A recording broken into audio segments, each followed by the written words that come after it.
How to fix SSL pending error on Shopify. Hello everyone, I am Bishaka and welcome to our channel. Now, let's get right into the tutorial. Firstly, go ahead and open Shopify on your device and make sure you are signed in. And if not, then go ahead and sign yourself in. Now, on the left side toolbar, tap on the settings option and then on domains. Look for the domain in question, and if you see SSL pending next to it, Shopify is still trying to activate SSL certificate. All that you can do is Shopify SSL certificates can take up to 48 hours to process.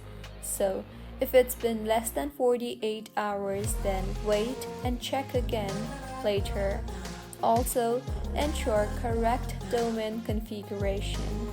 If the issue persists, verify that your domain is correctly configured and log in to your domain register, example GoDaddy, Namecheap, etc., and delete any extra or conflicting A or C name records.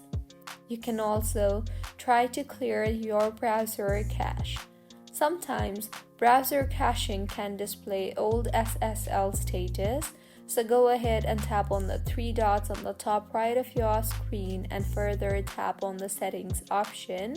Now go ahead and tap on the privacy and security option and then tap on the delete your browsing data option.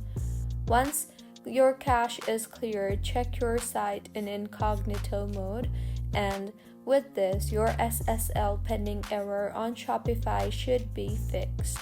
So, this is how you can fix SSL pending error.